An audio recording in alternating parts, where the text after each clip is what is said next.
ये तो एक संत है, तो फिर लोग उनको जज साहब करके क्यों पुकारते हैं? तब एक ने बताया कि असल में वो संत एक जज थे जो जिले के कोर्ट में फैसला किया करते थे। जिले के गांव में एक केवट रहा करता था जो एक शिव भक्त था। वो भोला था। वो रोज शिव मंदिर जाकर प्रभु की सेवा करते थे। एक दिन की बात है, केवट को उसके पिताजी ने बुलाया और कहा कि बेटा, तुम्हारी बहन अब बड़ी हो गई है और कुछ महीने में उसकी शादी करनी है और पैसों की जरूरत है। तुम जाके जमींदार से कुछ पैसा उधार लेकर आओ। उस पैसे से तुम्हारी बहन की शादी करेंगे, फिर बाद में उनको ब्याज सहित पैसा लौटा देंगे। तुम जल्दी जाके पैसे लेकर आओ।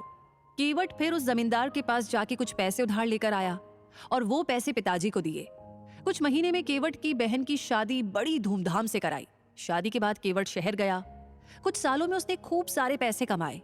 फिर वो अपने गांव आ गया और एक दिन पिताजी को बोला कि पिताजी, ये पैसा ले लीजिए और जमींदार के सारे पैसे लौटा दीजिए।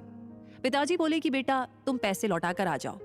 फिर वो केवट उस जमींदार के पास गया और बोला कि जमींदार साहब, मेरा आज तक का कितना पैसा लौटाना है? जमींदार ने फिर सारा हिसाब देखा और बोला कि इतने पैसे ब्याज सहित देने हैं। केवट ने वो सारे पैसे लौटा दिए। फिर जमींदार ने उसे एक पर्ची दे दी जिसमें लिखा था कि केवट ने मेरा सारा हिसाब चुकता किया है, अब इसका कुछ भी ऋण बाकी नहीं है। जमींदार बोला कि केवट, ये पर्ची देख लो। तब केवट बोला कि नहीं साहब जी। जमींदार फिर से बोला कि एक बार देख लो। तब केवट बोला कि कोई बात नहीं साहब जी, वो तो मेरे शंकर जी ही जाने। जमींदार ने सोचा कि ये केवट काफी भोला है, क्यों ना इससे ज्यादा पैसा कमाऊं। फिर जमींदार ने दूसरी एक पर्ची निकाली और उसमें लिख दिया कि केवट ने मेरे पैसे अब तक नहीं लौटाए हैं, और पहली वाली पर्ची एक पुस्तक में रख दी। अब दूसरे दिन जमींदार ने केवट के घर एक पर्ची भेज दी। उसमें लिखा था कि अगर मेरे सारे पैसे नहीं लौटाए तो मैं कोर्ट में केस कर दूंगा। ये देख के केवट और उनके पिताजी घबरा गए। वो समझ गए कि जमींदार उनको फंसाने की कोशिश कर रहा है।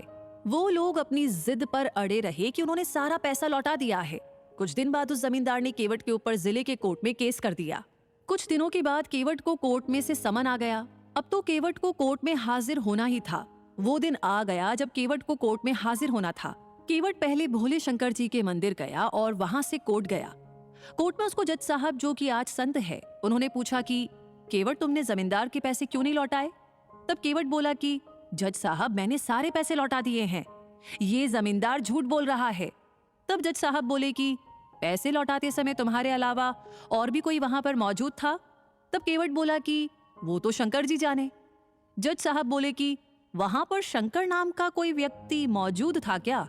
केवट बोला कि हाँ हाँ, वहां पर मेरे शंकर जी मौजूद थे, उनको सब पता है। तब जज साहब बोले कि शंकर जी कहाँ रहते हैं, उनका जरा पता बताओ। तब केवट बोला, वो तो मंदिर में रहते हैं।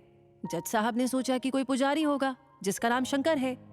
जज साहब ने शंकर के नाम का वारंट निकाला और अपने सिपाही से बोला कि ये वारंट लेकर उस मंदिर में जाओ और शंकर जी को दे आओ। सिपाही तुरंत वारंट लेकर निकल गया। कुछ देर के बाद वो मंदिर पहुंच गया। पुजारी से बोला कि यहाँ शंकर नाम का व्यक्ति कौन है, उनके नाम पर ये वारंट है, उनको बुलाइए। तब पुजारी बोला कि शंकर जी तो देवों के देव महादेव जी है। तब सिपाही बोला, ये वारंट तो उन्हीं के नाम पर है, उनको कोर्ट में हाजिर होना पड़ेगा। फिर पुजारी ने वो वारंट लिया और प्रभु के चरणों में रख दिया और बोला कि हे प्रभु, आज तक आपके चरणों में कई सारे पकवान, आभूषण, वस्त्र आए हैं, मगर आज पहली बार एक वारंट आया है। प्रभु, अपने भक्त की लाज रखना। आखिर वो दिन आ गया। आज प्रभु को कोर्ट जाना है गवाही देने। केवट सवेरे सवेरे मंदिर गया, प्रभु के दर्शन किए और बोला कि हे प्रभु, आपको पता है ना कि आज आपको कोर्ट आना है गवाही देने के लिए, मैं आपका इंतजार करूंगा। फिर केवट कोर्ट चला गया। जज साहब आए और सिपाही से बोले कि शंकर जी को हाजिर किया जाए। तब सिपाही ने पुकार लगाई, शंकर जी हाजिर हो, ऐसा 3 बार कहा। तब एक बुजुर्ग व्यक्ति कोर्ट में आ गया। वो बुजुर्ग धीरे धीरे चल के आ रहा था। कपड़े फटे थे, सिर बंधा था, गले में तुलसी की माला थी और चेहरे पे विलक्षण तेज था। जज साहब ने उनकी तरफ देखा और वो उनको देखते ही रह गए। जज साहब ने पूछा कि आपका नाम? वो वृद्ध व्यक्ति बोला कि मैं ही शंकर हूं। जज साहब बोले कि क्या उस दिन आप भी मौजूद थे जिस दिन केवट ने जमींदार को सारे पैसे लौटाए थे? तब शंकर जी बोले, हाँ, मैं वहां मौजूद था और केवट ने सारे पैसे मेरे सामने ही उस जमींदार को लौटा दिए थे। जज साहब बोले कि इसका क्या सबूत है तुम्हारे पास?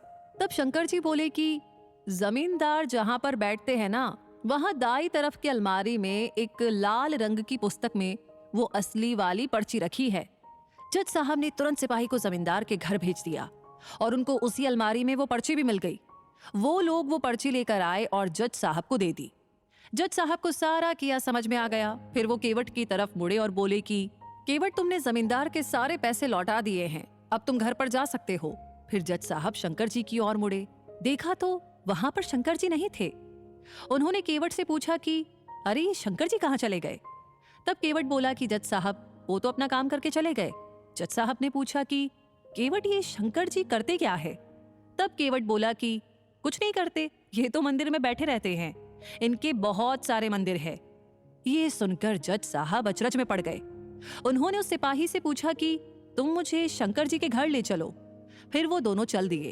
वो सिपाही जज साहब को उस मंदिर में ले गए जहां उसने रघुनाथ जी को वारंट दिया था। जज साहब ने देखा कि एक पुजारी उस मंदिर में मौजूद है। उन्होंने उससे पूछा कि यहाँ रघुनाथ जी कहाँ पर है? तब वो पुजारी बोला कि साहब, ये जो सामने आपको दिखाई दे रहे हैं ना, हाँ हाँ वही देवों के देव महादेव जी है। जज साहब ने देखा तो वो सकते में आ गए। देखा कि वो मूर्ति उस बुजुर्ग व्यक्ति की तरह ही दिखाई दे रही है जो वहां पर आया था। वो देखकर जज साहब रोने लगे। वो रोते रोते ही अपने कोर्ट में आ गए और अपने आप को एक कमरे में बंद कर लिया। दूसरे दिन जज साहब ने अपना इस्तीफा दे दिया। जब उनसे पूछा गया तो वो बोले कि जिसकी अदालत में एक दिन सबको जाना है, वो पालनहार आज मेरी अदालत में आए थे और मैं बैठा रहा और वो खड़े थे। मैंने बहुत बड़ी भूल कर दी, उनको पहचाना तक नहीं। लोगों के जीवन का फैसला करने वाले को ही फैसला सुना रहा था। दोस्तों, जानते हैं आप, आज भी वो जज साहब वृंदावन की गलियों में घूमते नजर आते हैं। हर रोज वो प्रभु के दर्शन मंदिर के बाहर से ही करते हैं, और वो भी खड़े रह के। तो दोस्तों, सच्चे मन से की गई भक्ति में ही भगवान रिझ जाते हैं। भगवान को सिर्फ और सिर्फ सच्ची भक्ति और प्यार चाहिए, इनसे ही वो खुश हो जाते हैं। इसी के साथ ये कहानी